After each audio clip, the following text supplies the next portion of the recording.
Hi everyone, so let's now look at the accelerator effect.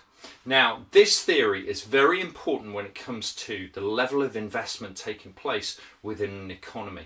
It states really that instead of investment being influenced by the rate of interest and thus the actual price, the overall price of that investment, it's not that governs it, it's actually economic growth. And the rate of change of GDP.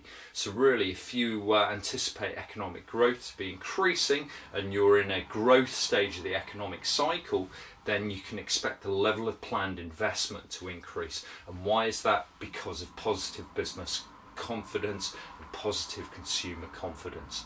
Okay, so let's take a look. So the accelerator effect states that planned investment is related to the rate of change of GDP rather than the rate of interest. Okay, so nice and straightforward there really, that if you just consider an increase in GDP is likely to increase the level of investment in the economy and vice versa. So a recession would have the opposite effect there, of course, where GDP is falling and investment would subsequently fall. So the theory closely relates to expectations about the future state of the economy. If the economy is expected to be in a better position, then you can expect a positive accelerator effect. Okay, however, there are some points that are often suggested as to why this accelerator effect might not be as strong as it could be, or that it doesn't actually correlate so closely with GDP in the first place. So let's take a look at these. So firstly, the expectations may vary. It may, of course, depend upon the type of business, the type of consumer. So that is whether the business offers a normal or luxury good, or whether they offer an inferior good, which possesses negative income elasticity of demand. Therefore, they may actually prefer a recessionary period.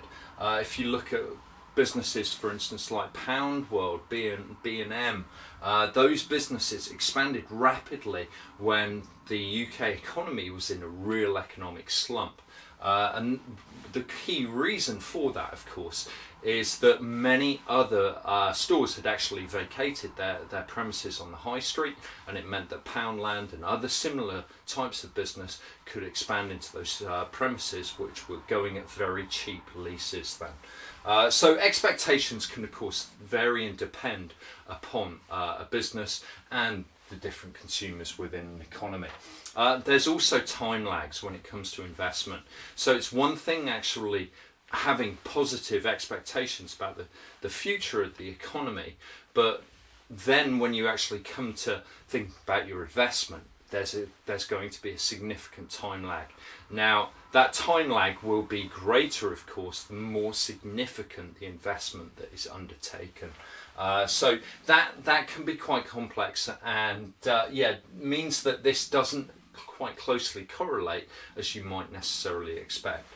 Okay, further to this, firms may already have spare capacity available, so they may actually plan to just respond to increases in GDP by ensuring that they hire more staff.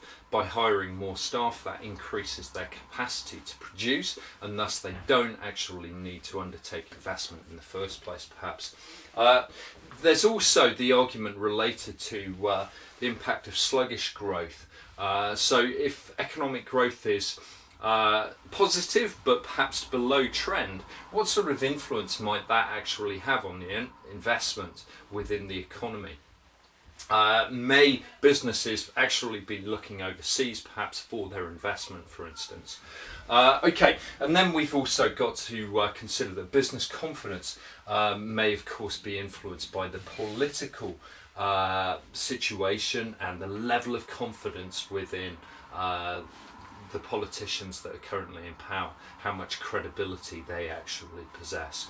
Okay, so final point, we have also, in addition to very sluggish economic growth, had positive economic growth, but we haven't seen big increases in our investment Further to that, of course, since 2009 we've had very, very low interest rates, very low indeed.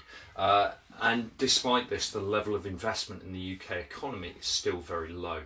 So obviously this is far more complex than simply just assuming that gross domestic product increases, investment will increase because of the accelerator effect. That relationship doesn't appear to be as clear as perhaps the theory suggests. Okay guys, we'll leave that there. Thanks a lot.